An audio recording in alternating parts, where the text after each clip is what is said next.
What kind of threats did you get? That they hope ISIS will gang rape me. Is castration a practice in the Hijra community? Of course, that was a point in my family that people wanted to get me killed. In a time of fear, blame, and misunderstanding, the only way forward is to have the uncomfortable conversations. The government is lying. To shatter stereotypes and build connections between people. What do you think of America? We are really into the American culture. If women are free to be naked, why should they not be free to be covered? I promise to have courageous, fearless, and unapologetic conversations as I explore global issues impacting our lives. I am a Muslim woman. I am empowered. I'm not oppressed, and I'm going to wear the hijab now. It is hard, but it is possible when you aim at something higher. This is the Zainab Salbi Project.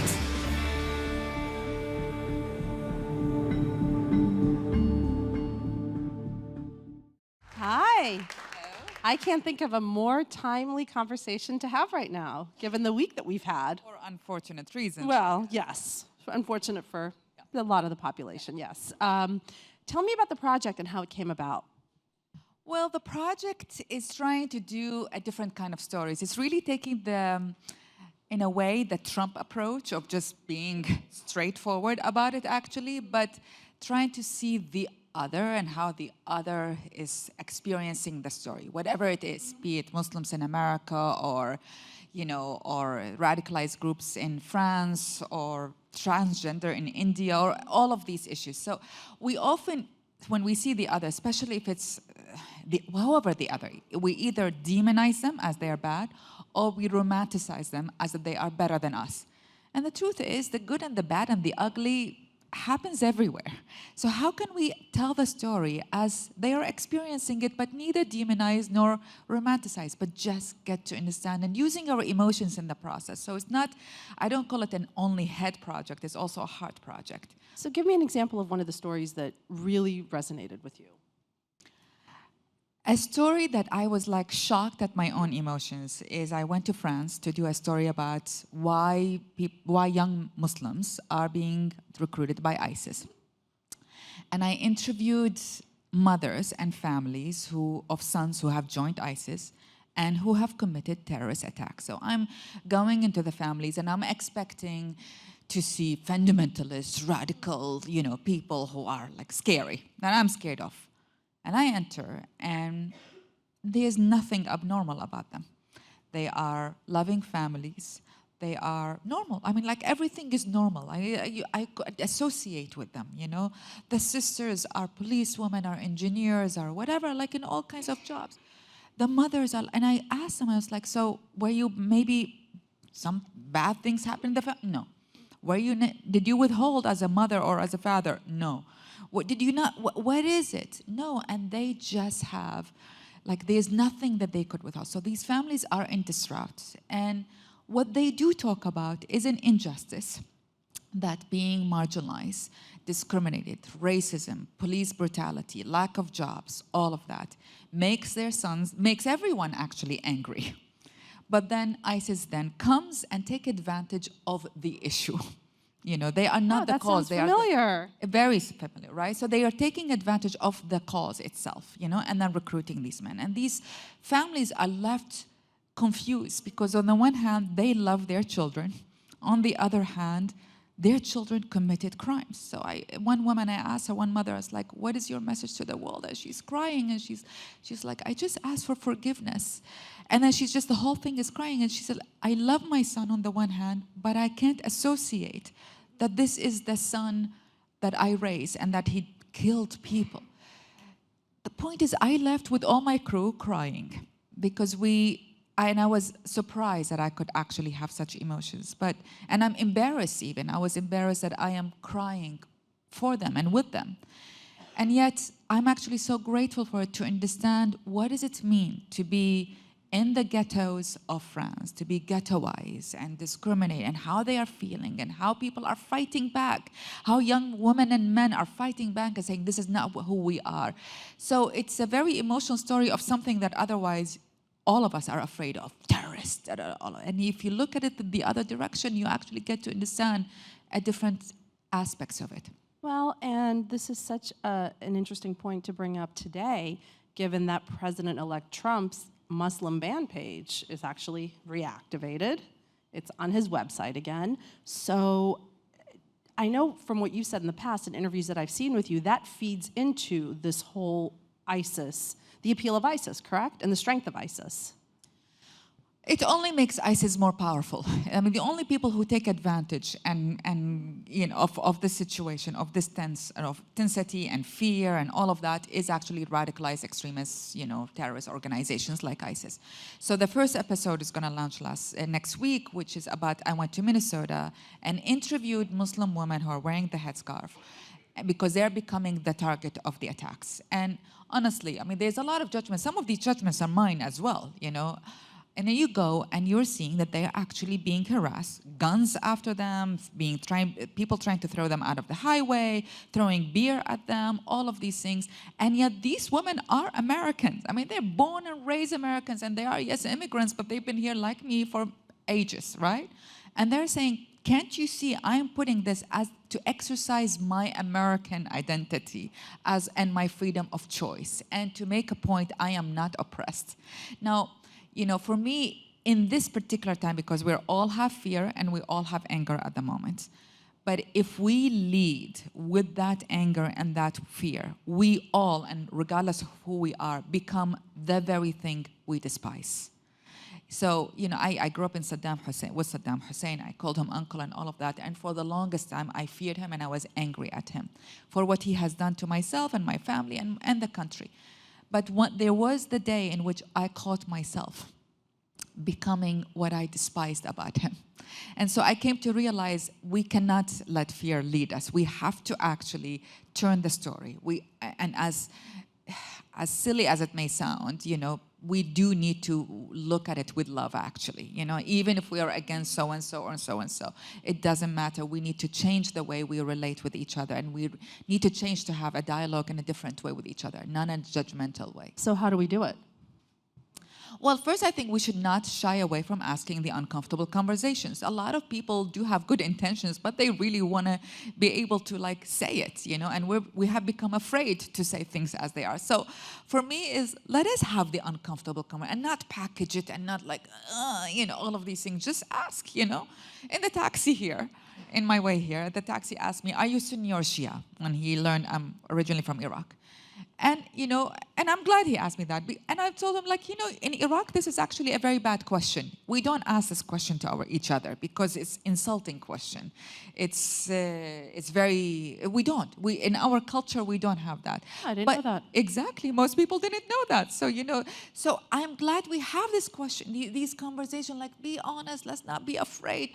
But we can do that with love and non-judgmental way. We can still be curious. I interviewed in my life criminals, rapists, dictators, but if I'm genuinely curious to understand what they have to say, and to genuinely understand that they, you know, the part of them with empathy, you know, not sympathy, but, you know, understand the emotion, then I can actually, that's the only time then I can do something about it. Otherwise, when I say you're just bad, bad, bad, bad, and this is what we're doing right now, it doesn't matter which part of the aisle you are, we're just pointing the fingers at each other. And then it makes people the very thing, you know, we're pointing them at them. We stripe them away from all other identities. You know, no one has one identity. Everyone has multiple identities. When we tell people you are this one thing, eventually they give up and become that one thing. So how can we look at the multiplicity of identities? Given your background, and you have such a unique background, how are you able to develop that kind of empathy? Because I feel like if I had grown up the way you grew up, and maybe you could tell these folks how you grew up, because it's incredibly fascinating, I would be filled with so much rage. I did have rage. So I grew up in Iraq. My family were friends of Saddam Hussein. I called him uncle all my life. And everyone in the society feared us because we were his friends. And we feared everyone else. And we feared him. And everyone was afraid of each other, in other words, right? And you live in fear. The culture of paranoia. It's absolutely a culture of paranoia. And by the way, this culture still exists in the entire Middle East. Everyone is afraid. The conspiracy theory is very high, all of that. And so that fear captured me, you know, and then But that also meant that I was part of the elite, and we were disconnected from the people. You know, we were disconnected of what's happening in the street, and the only way I could have access to is when I went to school, and my classmates would tell me how people were executed in the streets, how people were killed, how their fathers were taken to prisons for the smallest things. Then I learned my cousin was tortured, all of these things. And then you realize when you avoid seeing injustice, you invariably legitimize it and allow for the corruption of your own values. Because all of us want to think of ourselves as self-righteous, right? All of that, right? But then when we see something that is clearly wrong in front of us and we ignore it because we're whatever, then we actually make it possible and corrupt our own self-righteousness. Do you see what I mean? So only because I grew up in this environment and I couldn't speak up because it was too dangerous to speak up. When I came to America, and I came to America in the most unfortunate circumstances. Your mother sent you away to save you from Uncle Saddam. Exactly, and I came here in arranged marriage, which ended up being abusive. So here I am in America being raped. And I leave my husband at the time with $400 in my pocket. And when I left, I vowed, A, I will build my life on my own. B, I will help every single woman around the world to make sure that she is empowered and she has her voice so she is heard. And that's how I dedicated myself to it, because this country also, for me, with all the turmoils that's happening right now, we have freedom in this country. An individual, a citizen, can speak up and not go to prison or not get kidnapped or tortured or anything. In Iraq, people are still getting killed for just speaking up, and the threats they get is horrendous. So for me, I feel a moral responsibility that because I have the choice and I have the freedom to express myself, then I owe it to everyone else around me to actually, to make sure that we hear the voices of the voiceless or the marginalized. And so for 20 years, I run Women for Women International, an organization that I started to help women survivors of wars. And I decided to migrate to the media. And this is the Zainab Salbi Project, which I'm very excited about, because I actually believe the agent of change, the secret source of change in people's lives is in inspiration. And that media is a mega microphone to make that inspiration happen. And by the way, I do want to bring up that this lady here counts among her supporters Angelina Jolie, the Clintons, Oprah. I think we've all heard of Oprah. I love If Oprah. you haven't heard of the Clintons or Angelina Jolie. So now what do you hope to achieve in a concrete way?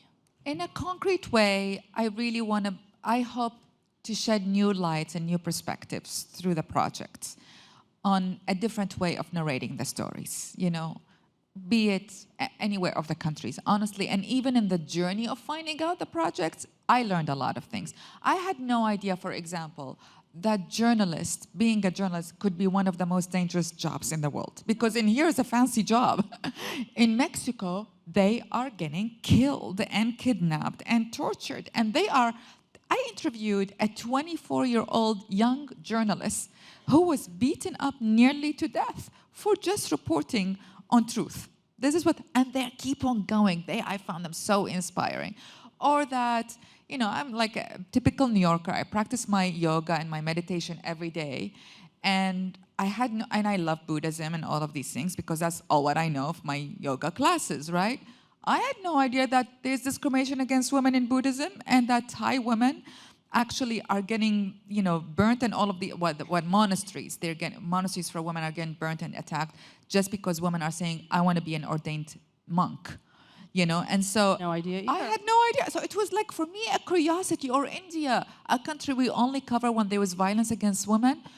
They have, I think, something that is revolutionary. In Indian legal forms, you no longer have to choose between male or female. You can choose third gender. Now, how cool is that? How cool that this country that we see it in only a bad way, as the gender violence, they're actually also revolutionary in terms of looking at gender as a non-binary way, beyond male or female. These are cool things happening. And there is a sad story. I went back to my own home country, Iraq, and just narrated the Iraqi story as Iraqis see it, not as sort of the news coverage sees it from, but what does it mean to live in a country and my own home, the home I grew up in, became an execution center, a brothel, a military base, and now it's like I cannot associate with it. And I drove for 3 hours from Baghdad to the front lines, and all what I saw is ghost towns, destroyed, rubble. This is emotional. When we understand the emotions of people and what they're going through, then we can understand better policies and hopefully better way of engaging in dialogue and discussions and diplomacy and reaching out with the other. I asked Iraqi youth, what's your message? And they said, we have hope. We love American culture. Please, please hear us, And so we need to hear these voices because there are beautiful voices that are out there in the world, and we just need to hear them, and that's my hope. And last question before we go to the audience. There's been so many reports of violence, especially against Muslims, in the wake of this election. What do you say to people who have these preconceived ideas of Muslims, Muslim Americans, the fact that they're terrorists, that they all support ISIS, that, they need to be kicked out of here? Well, the big headline news that I show in the show is that Muslims sees ISIS as against Islam. From a Muslim narrative, ISIS is like the evil, the devil that they have to fight back because it is destroying Islam. I went through ISIS, like on the edges of ISIS territories, and I'm hearing their radio, and I'm just interpreting it on the show, and they're like, the way they report is us and them. Everyone, them, is infidels. That includes me, that includes every single Muslim who does not agree with them, right? So just so we can clarify, there's a lot of misconceived notions about Muslims. What does it mean? Why women are wearing headscarves? Everyone thinks that because they are oppressed. Actually, they are wearing it for a diversity of reasons, including a fashion statement, including a political identity, including a pact between girls, for many, many reasons. It's not one.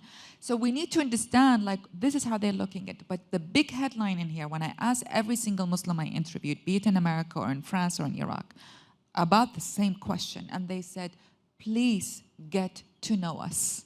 Please meet us, get to know who we are, because if you get to know us, then you will see that we are just like you. There is no difference between us. But right now, a lot of Muslims are scared. A lot of Muslims in America have been scared for a couple of months now. And now they are, literally people here have been living here for 30 years, sometimes generations, and they're saying, not once have we been so worried for our safety and our kids' safety. So we need to all stand up. This is not, for me, this is not about Muslim or non-Muslim. This is about American values, and the most beautiful of American values. It's acceptance, it's diversity, it's plurality, all of these things. This is about fighting for these values and making sure they stay as most beautiful part of America. I couldn't have said it better. And now to our audience, please. Hi, I was wondering, having interviewed so many people, is there a story that's particularly inspiring that you could share with us today? Ooh, so many stories that inspired or touched my heart deeply. I'll tell you that touched my heart deeply. There is a man I interviewed in Iraq who put all of his family members in a truck as ISIS were entering his village. And they saw him as he was escaping. And so they are in a chase, after him. And in the process, in the chase, he's in a dirt road, he's driving very fast, he goes through a pothole, and his 4-year-old daughter is thrown out of the pickup truck and it falls into the ground. And in that second, he sees in the rearview mirror ISIS car behind him with guns pointing at his family. And he has to make a decision. Does he keep on going and save 21 members of his family, or does he stop and pick up his 4-year-old daughter? I still cry when I think about this. This is the contemporary Sophie's choice. This is what Iraqis are going through. So he keeps on going and drive. And I met him, and he's like with his wife and his other children. To understand, a lot of times we talk about refugees in such numbers ways and depersonalized way. You don't understand what they have to go through, to understand the challenges they've gone through, his own emasculation as a father that cannot protect his child. what they are put in a refugee camp, yes, fed every single day, yes, they have a shelter, but he cannot provide, nor his mother. Do you see how do we humanize the other? How do you understand refugees not as numbers, they're trying to come to our countries and they're going to threaten us and blah, blah, but how do you understand we're having the new stories of Sophie's Choice in here. But with all the sadness, I'm actually the most positive person you can meet. I'm so optimistic about this world. I always say, there's always hope. There is always hope. So I met also amazing people who are like, my favorite one is like a Buddhist monk in Thailand, and she's like, I know they object to us, being ordained monks, but we smile and we do it anyway. This is so cool, or French young Muslim women who are saying, okay, this is pretty bad, let's have interfaith dialogue. There is a lot of cool people around the world and in America. So yes, it's a bad story, and I think it's a bad time in history, but it's also the time to be alive, because there are great voices coming out, especially from the youth, and this is the time where we all have to stand up and listen to each other, and we are all narrating a new story. So I'm actually very optimistic about the future, even though it is pretty bad time in history. Next question, please. Hi. What advice would you give to someone who's in an abusive relationship? In an abusive relationship?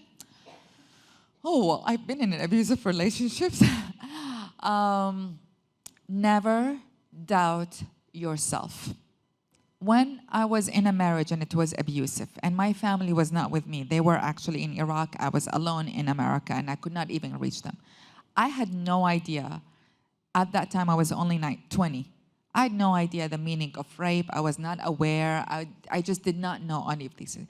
I just knew that no one is to touch me or to talk to me in the wrong way. And I am not to allow that. And I don't care who this person is. I only knew this is an instinct, but you just have to believe that no one, the human relationships is never supposed to abuse each other. So no one is supposed to talk to you. Talk. I mean, rape is a severe action. Beaten is also a severe action. But I actually say not even talk with, because abuse could be as bad verbally in demoralizing and dehumanizing a person as it is physically. So my philosophy in life, never let anybody touch me or talk to me in the wrong way. And yes, you'll get afraid. What if I leave? What people say, will I be secure? Will I have enough money? It all comes around. I mean, I started my life with $400 in my pocket, and look at me here. I'm like, stood up on my feet and living my truth every single day. So I just say, do not tolerate not an inch of it. And last question, please, from the front. Hi, Zainab. First of all, thank you so much for all the work that you're doing. It's so inspiring. So I think an issue that a lot of minority groups face in the U.S. is that there's like a single story out there of who we are that defines us and oppresses us. And I think there's so much power in storytelling. And I know you've interviewed an array, like a wide, diverse group of people. And how do you go about that? And how do you really get to like the deeper stuff that you normally wouldn't share with people? Say that again. How do I go about? About interviewing people and really like getting to know them and their stories, and how do you get to like the deeper stuff that they normally wouldn't like easily share with people? Well, that's a good question. I want to, because for me, my philosophy is I want to understand, So let's take, a guy that I interviewed a while ago who is an executioner, who was mass executioner, who was committed a major, like the Halabja campaign, a massacre basically. And all his job was to line up people and just kill them, just shoot them. Now, he's evil for me, right? For all of us. But I wanted to understand that, I wanted to put my head in his head, because only if I understand him, then I can create a new path for him to even get out. Do you see what I mean?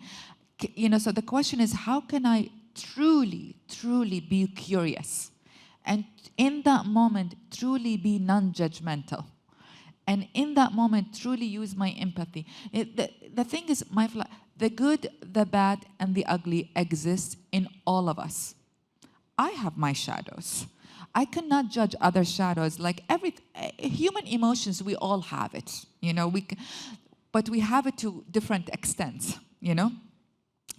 But actually, I think in my journeys of interviewing, I came to understand that people in darkness, be it a brothel owner, a masculine, or what, they're actually very clear about their darkness. They say it, and they're aware. But we need to understand. And one brothel owner, he told me, you judge us, all of you outside of the red light district. You judge the prostitutes and you judge the brothels and the pimps and all of that, but you don't understand it is you who create the markets. It is the husbands and the sons and the brothers and the fathers who are creating the demands, and it's you women who treat your own other women like maids or whatever badly. And when you do that, who do you think take advantage of it? I do, and I take them. Now, that was honest. And I realized, and I caught myself in a moment, I was like, yes, I have been in tables where there's a joke about prostitutions, and I laughed, and I was not conscious of my own responsibility of it. So my attitude is, how can I understand their logic? I may agree or disagree with it. That's not the issue. But really use my empathy to understand it. Because sometimes I realize, I'm part of the story. Sometimes I realize, okay, so how can I, because we always are, all of us, part of the story. So how can we actually create a new path of directions to help whoever gets out of that darkness? Do you see what I mean? But we cannot do it from a self-righteous, I'm good, you're bad perspective. You have to do it from the sort of the grounds up. And when can we watch the project? When and where?